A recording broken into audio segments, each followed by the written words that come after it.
Today is August 26th, 2024, and this is William Michael of the Classical Liberal Arts Academy. Out for a walk, so I thought I would post a walk talk this evening. And a topic I'd like to discuss is a topic that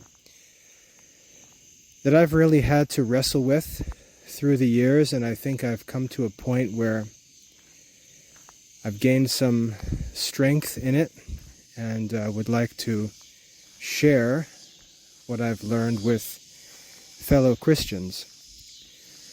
One of the real challenges, especially for Catholics, is the pressure that's put on us to always do more. We're always pressured to add to what we're doing. We're always invited to do things. We're always asked if we're going to do things. People are constantly inventing new activities, new events, and they turn and look at us and ask, "Are you coming? Are you going to go? Are you going to be there? Will you participate? Will you do this, do that?" And we need to learn to say no to most of these things.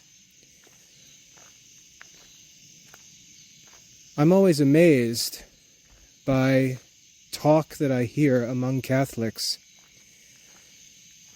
of all of their busy activities. They're talking about all of these things they're doing, all these running around activities and events they're participating in. They're going here to attend an ordination, and then they're going over there for some conference, and they're going here for something, and there for something, and here for something, and always all over the place. And I feel like I struggle to get the basics of daily Catholic life fulfilled each day. And I wonder, how do these people do all these things? How do these people manage to do all of this running around, all this busyness, all this frenetic activity? How do they still get their daily spiritual duties taken care of?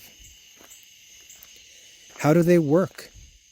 How do they take care of their children? How do they educate their children? How do they handle all their responsibilities when they're so busy with this Catholic social life, as it were? I don't understand it, because I struggle every day just to get my basic duties done. I struggle to say morning prayer before noon. I struggle to say evening prayer before midnight. I struggle to pray my rosary every day. Not that those events are difficult, not that they're in any way burdensome, but it's because there are just so many other duties that need to be attended to throughout the day. It's difficult just to get the basics covered. It's difficult to read sacred scripture regularly. It's difficult to get to Mass more than once a week. These basic Catholic duties, at least for me, are difficult to get to. And I'm talking basics. And when I see others just all over the place, like pinballs, I really don't understand how they can be getting all of their regular duties done. And I'm afraid that many of them may not be doing so. And this may be why we have a Catholic culture that's so busy and so ineffective and shallow.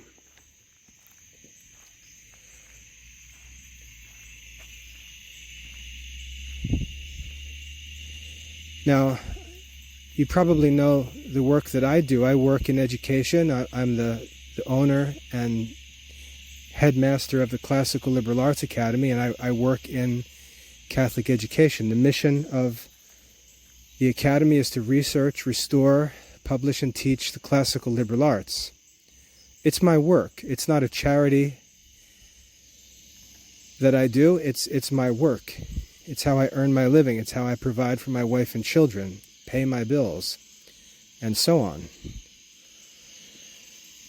I consider it to be very pleasant work. I work from a home office, so it's very convenient, and I can work around the clock. But it's at the same time, it's very busy, partly because it's been very successful, but it's very busy. There's a lot to do, and it's my work. It's how I provide for my family, so it's really a duty. I don't have the option to not do it unless I was to find a source of income someplace else. And so in the midst of all of these duties, which are all matters of justice, it takes my full effort and all of my time to get things done. And when one thing is done, I don't get ahead of anything, because while I was doing that, other things fell behind. And it's this constant race to keep all of these balls spinning. It's very difficult. It requires year-round work. And pretty much all that I do is work and study and pray and sleep. And one of the things that I had to learn was to say no to things. And I'll give you some practical examples. I had to learn to say no to lots of different things for a number of different reasons.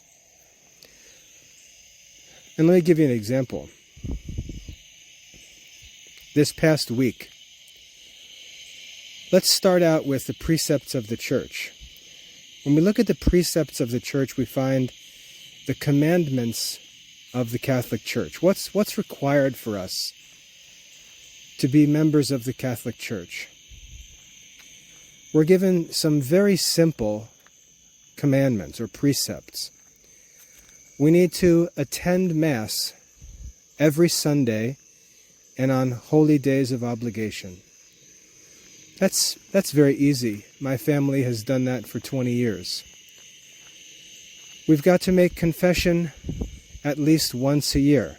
Again, easy. We've got to support the work of the church financially. Again, easy. We've got to receive communion at least once a year, and that during the Easter season. Very easy. We've got to observe days of fasting and abstinence. Pretty simple. And lastly, there are restrictions on who can be married in the church. Again, very simple. These precepts of the church, these requirements for church membership are really very, very simple. Very easy to fulfill. And if one wishes to be a Catholic, to be a member of the Catholic Church, he needs to fulfill these precepts. And again, they're very simple. Now, in addition to that, those are the minimum requirements. And I would argue that they're underestimated by many, because many immediately imagine themselves in need of a greater challenge, and yet when we look, we often find that they don't keep the precepts of the church, and so they're actually disobeying the essentials and unjustly pursuing things that they consider extra, which are really not extra, but anti. They're doing them in place of the precepts. And this is false religion. The only way that we can even begin to talk about doing extra is after we've established habits of fulfilling all of the minimum requirements. It's just like education. And so if we were to ask, well, if I am keeping the precepts and I want to do something extra, what can I do? And there's lots of options in the Catholic Church. One example is, in my case, becoming a member of a third order, becoming a member of the lay Dominicans, as my wife and I did. We wanted more than the minimum requirements because we were able to easily fulfill them in a very stable, orderly life that we live. We wanted more. We wanted to accept the challenge to give God more. And so we found the lay Dominicans and we looked into the requirements, saw that they were manageable for us in our life circumstances. And so we went through a 2-year formation period where we were taught and interviewed and examined. We had to get reference letters from our pastors and all sorts of things to apply for membership, and we were approved. And so then we became lay Dominicans. And so now, as lay Dominicans, we take upon ourselves new obligations, additional obligations. And there are 4 pillars of lay Dominican life. And just bear with me because I'm getting to the point of this. So we take upon ourselves these additional duties.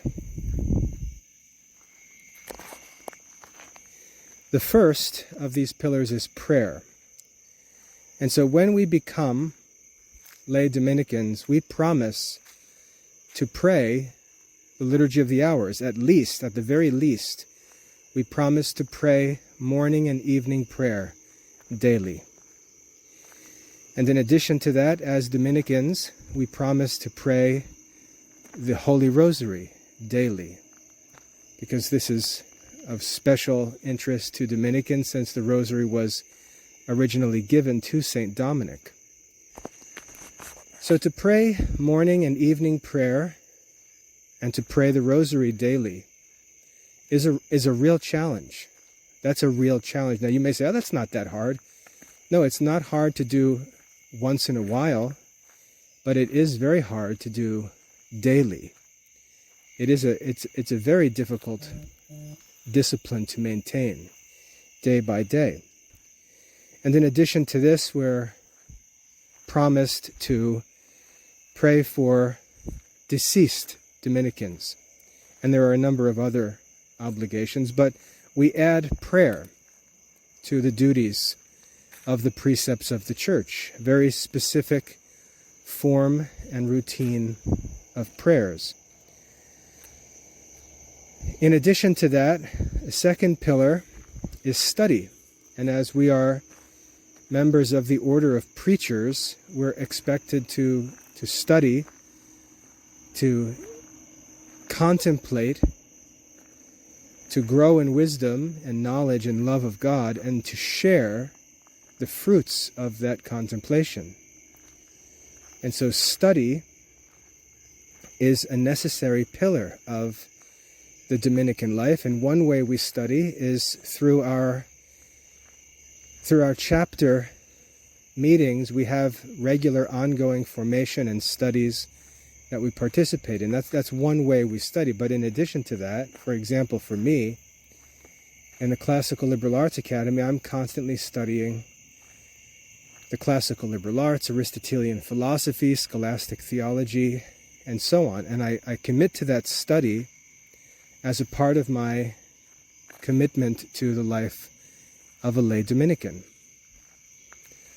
So I've got additional duties in praying, I've got additional duties in studying, and the third pillar of the Dominican life is apostolate, or some sort of active work. Some sort of active work where we exercise love to our neighbor. So there's got to be some kind of active work that a Dominican engages in, and as I was going through formation and applying for admission to the lay Dominican community, it was obvious that my work in the Classical Liberal Arts Academy qualified as a lay Dominican apostolate, a rather extraordinary one. And so I have a very clear apostolate as a lay Dominican in running the Classical Liberal Arts Academy. And I conduct that work, I conduct the academy as a lay Dominican apostolate. Not just a business, but it's an apostolate. It's part of my Dominican life. And then lastly, the fourth pillar of the Dominican life is community. And so we have obligations to our chapter, our community of lay Dominicans. We meet monthly. We meet once a month as a community for study and prayer and discussion, formation, and so on. And we meet once a year for a weekend retreat, which just took place last weekend. And that pretty much rounds out the lay Dominican life. And you can see it adds quite a bit to the duties of the Catholic life. And these additional duties are approved by the Church, overseen by the Church, and they're promised. I've taken promises to live according to the rule of the lay Dominican community for 3 years. I took that promise a year ago. And so in addition to the precepts of the Church, which can be considered like the minimum requirements of the Catholic Church membership, I've added to these voluntarily, I've added to these the requirements of a lay Dominican life, a promised life as a lay Dominican. And so life gets busier. The disciplines get more challenging. And as I said, it's difficult not to do any of these activities by themselves, but to do all of these activities regularly. That discipline of regularity, which is where we get the idea of a rule of life. The Latin word regula means a rule, and regularity means life that's governed by a rule. There's a rule that one subjects himself to. So that's challenging. But what happens in this life is that there are some people who just seem to endlessly invent more and more events and activities. And so there's a constant flow of emails and text messages saying, hey, there's this and this and this is coming up. Who's going? This and this and this is going to come up. Are you going? Are you going to be there? Are you participating? And there's this endless stream of events. More and more and more. So, for example, you keep the promises that you've made. You attend the Dominican retreat, and at the Dominican retreat, some people start talking about some other event. There's another event. There's a Eucharistic Congress in the diocese. Are you going? Are you going to that event? Are you going to that event? What about this? Look at this event. There's going to be this rosary pilgrimage at the National Basilica in September, hosted by the Dominicans. Are you going to that event? Are you going to this event? And these activities never stop. They never stop.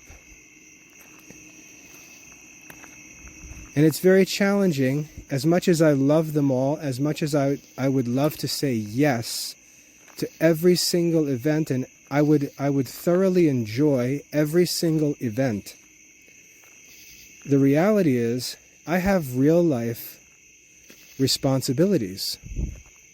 And bouncing from event to event to event, from activity to activity to activity, could cause me to neglect my fundamental responsibilities, which are taken for granted when I choose to take upon myself greater responsibilities.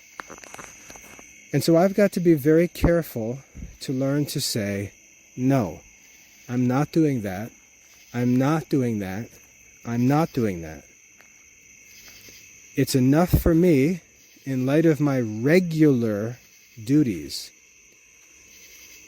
it's enough for me to make sure I'm attending Mass every Sunday and Holy Day of Obligation, making regular confession, supporting the work of the Church, maintaining days of fasting and abstinence. That when life gets busy, that gets difficult, because I've had times in the past where I sat down to eat and started eating, not even thinking if it was Friday, just not even on my radar. I might not even have known it was Friday.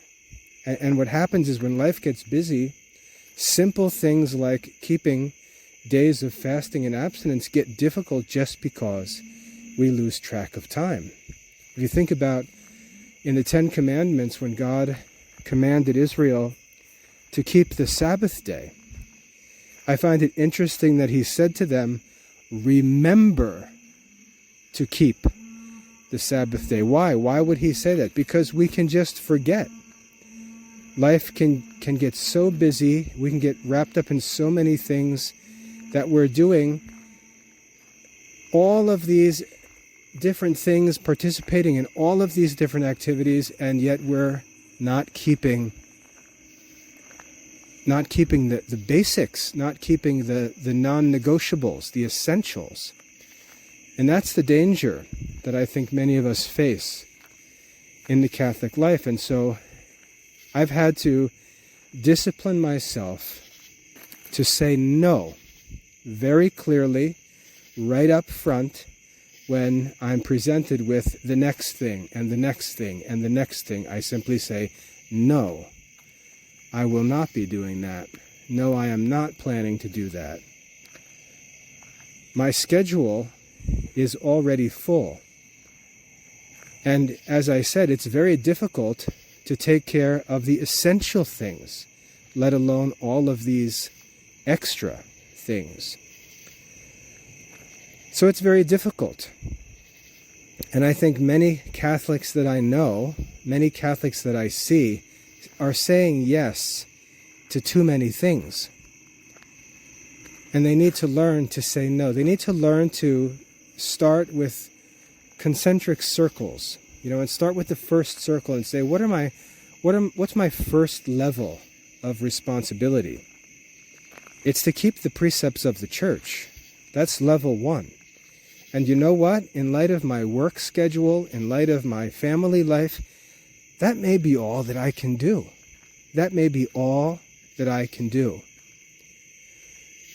And to try to add another level, or to try to add more challenging activities, I may simply not be able to do it, given my life circumstances. And I forget where I heard this or read this recently, but I read that we should be content with the spirituality that God gives us. Be content with the spirituality that God gives us. Our life circumstances are not in our control. There are many things that we have to do because of our circumstances, and to neglect them is to actually act immorally. And so we can't act immorally for the sake of some religious devotion, because religious devotion is founded upon morality. Think about when Jesus talks in the Sermon on the Mount. He says, if you come to the altar to bring a gift, and remember that you have a conflict with your brother, the conflict is the priority. Leave your gift, go and be reconciled to your brother, and then come offer your gift.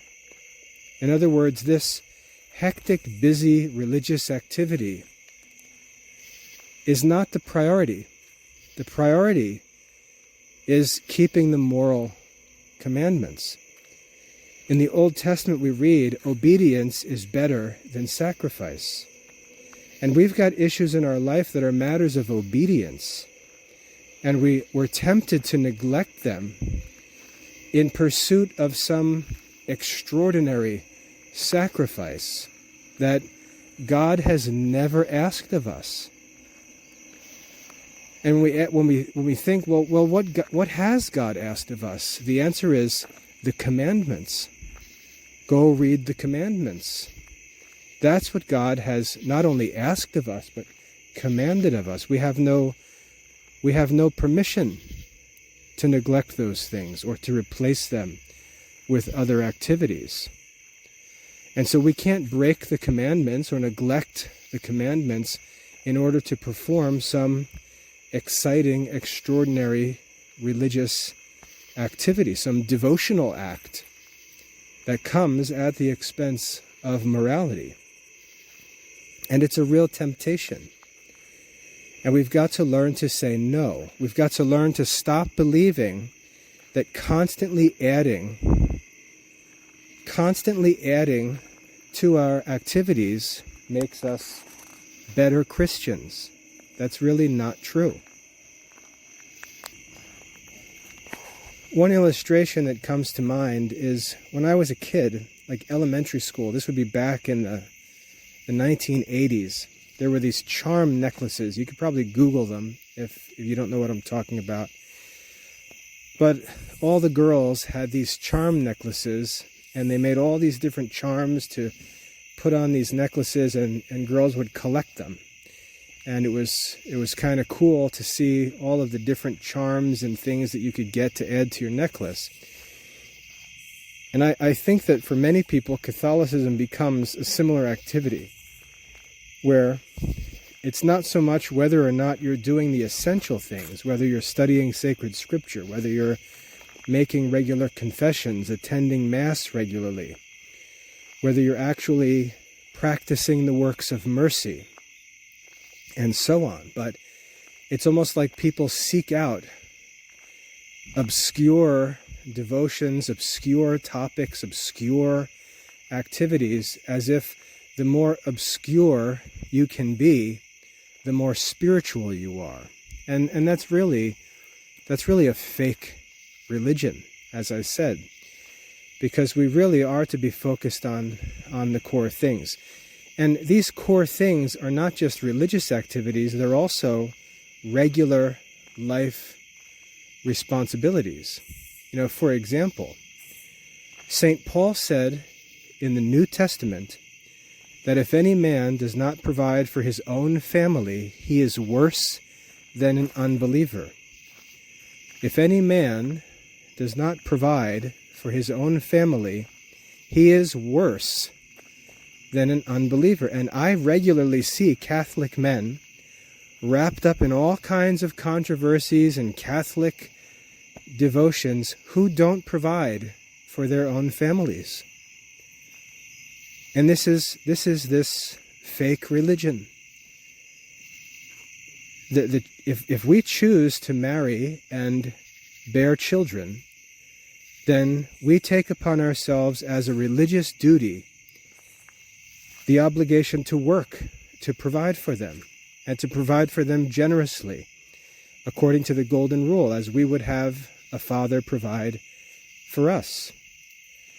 And so when we see men choosing to get married, choosing to have children, and then neglecting to provide for them because they decide that they're going to be some sort of spiritual warrior, crusader, we see fake religion. It's fake religion. When we see Catholic men meddling in papal controversies, in business that belongs to bishops and priests, while they neglect their own actual responsibilities as laymen, we see examples of fake religion. And it's easy to see why this fake religion is tempting. It's tempting because when we meddle in things that aren't our business, we're not actually accountable for any results. We can spend all the time we want complaining about what the bishops did or what the Pope did or what the priests are doing, knowing that no one is ever going to say to us, well, why don't you go do better? Because, hey, I'm a layman. It's not my job. Well, if it's not your job, then why are you meddling with it? What exactly is your job? Oh, your job is to provide for your family. Well, how's that going? Oh, not too well. Maybe you should attend to that work instead. And to use the very common phrase, mind your own business. This business that we have is very significant, and it's not easy. It's not easy, which is why men tend to try to avoid it and get out of it. It's not easy. It requires all of our strength. It requires all of our attention. And it is, as laymen, it is our religious duty. If a man doesn't provide for his own family, he's worse than an unbeliever. No matter what kind of religious devotional nonsense he tries to string together, he's neglecting the fundamentals. And so we've got to learn to love these fundamentals. We've got to learn to really take pride in this basic work that we have to do as laymen. We've got to take pride in working honestly and diligently to provide generously for our wives and children. We've got to take pride in that work. We've got to be happy to do that work. Not look at it as some kind of distraction from our real life, which is, you can see how that's really part of the error of dualism, right? We're falling into this dualistic worldview where worldly, temporal things are evil and heavenly, spiritual things are good. But that's not Christianity. And you can see how we can easily fall into that.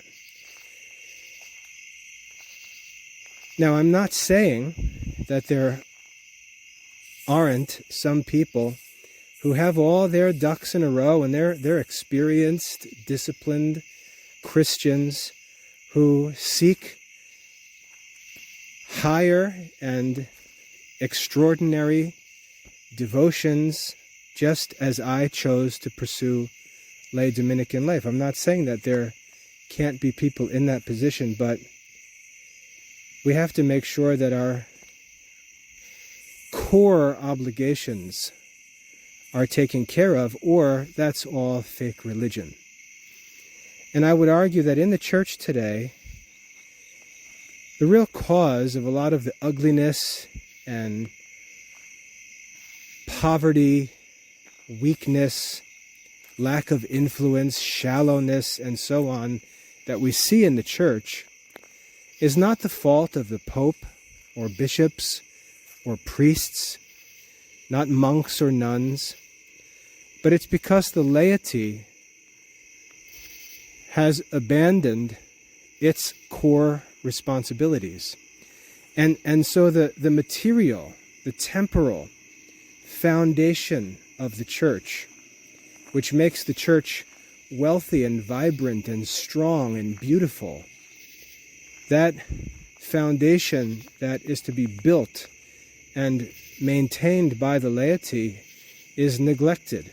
And the laity meddle in things that are none of their business, which they can't have any influence in, no matter what they say or do. And the stuff that the laity is supposed to be doing is neglected. I often see on social media someone will post a picture of some beautiful medieval church, and they'll say, why don't we build churches like this anymore? Like, who are you talking to? Who are you talking to? Priests didn't build those churches. It takes wealth to build those churches. It takes successful, influential laymen to build those churches.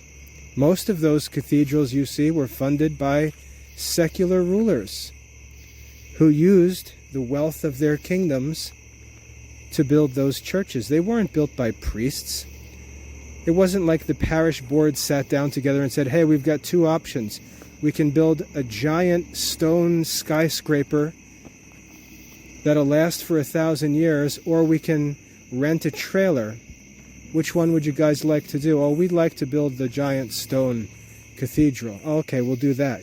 That's not how these decisions were made. And so the answer, why aren't we building those kinds of churches anymore? The answer is because laymen aren't working anymore. You know any stonemasons?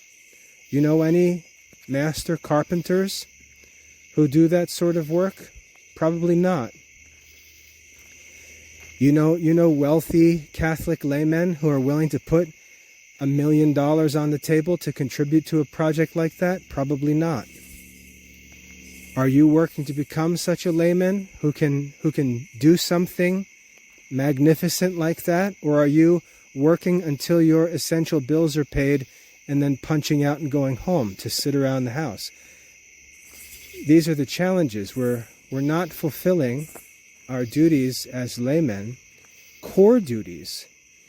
And that restricts everything else. And often in place of those core duties, we're wrapped up in all kinds of extraneous activities that we really should be saying no to. And so I'd like to encourage Catholic men who feel like they're pulled in 1,000 different directions all the time. I'd like to encourage you to say no. Say no to things. When people ask you, hey, look at this, here's a flyer, here's a website, here's a link, here's a invitation to... No. I already have things to do. Just because some group somewhere invented a new event doesn't mean that my schedule is now free. I'm already busy with my life's work. I don't have time for additional extraordinary activities. And we've got to make sure that our actual responsibilities are being fulfilled. Now, if you would just reflect on that and think of that, what would happen in Catholic society? What would happen to Catholic culture if Catholic laymen just became very effective in their regular duties? We'd be able to start schools. We'd be able to make demands of people who work for us in those schools, because we're the ones putting the money on the table to fund those schools. We'd be able to build churches. We'd be able to sponsor church choirs. We'd be able to furnish churches beautifully. We'd be able to support missionaries. We'd be able to support seminarians, on and on and on. But when these works are neglected, it just becomes a gang of fussy men who don't have any money, who sit around wrapped up meddling in things that are none of their business, complaining about the works of other men who are actually doing what they're supposed to be doing. And this, I would argue, is the real problem with modern Catholic culture. It's not the clergy. It's not the clergy. It's the laity. And the good news is that this is in our control to fix. We can fix these things. We can devote ourselves to our life's work, to our fundamental obligations. We can go back to basics and make sure we're taking care of those things in a way that's beautiful. You know, like Ecclesiastes says, whatever your hand finds to do, do it with all your might. Imagine devoting all of your might to the basic duties of the life of a Catholic layman. Life would be beautiful. St. Paul said to Timothy, I think it was, he said, be content with food and clothing. Simplify your desires. Focus on the basics. Be content with the basic things. Imagine a Catholic culture where men were focused on fundamentals. We see an example of this in government. We look at politicians talking about how they're going to do this and do this. We're going to have free mobile phones for everybody, free internet for rural families. We're going to have free tampons in boys' bathrooms. We're going to have free this, free that, all of these extraordinary free things, and all the crazies are jumping around, clapping and screaming.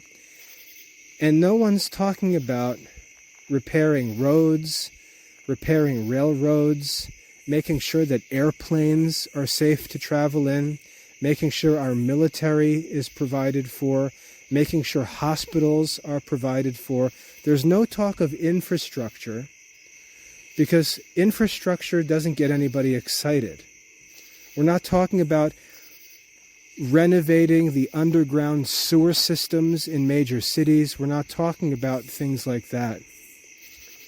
We're talking about all of this crazy stuff. And that's what many Catholic laymen are doing in the spiritual life. We need to commit to what I would consider Catholic infrastructure as Catholic laymen. We're responsible for that Catholic infrastructure. And it's just being completely neglected while we pursue all kinds of nonsense and neglect the fundamentals. So anyway, I'd like to encourage Catholic men to learn to say no, turn off the notifications, unsubscribe from the newsletters, and just make a list. Start with a blank sheet of paper and just ask, what are my fundamental duties? What are my fundamental obligations? What am I commanded to do? And make a list, and then ask ourselves, are we doing these things, or are we wrapped up in all kinds of nonsense and neglecting the infrastructure of the Catholic life? So I'd like to challenge men to think about that. I'd love to hear your feedback. If you've wrestled with this, if you disagree, whatever, feel free to write to me. You can write at wcm@classicalliberalarts.com. Hope that's helpful. God bless.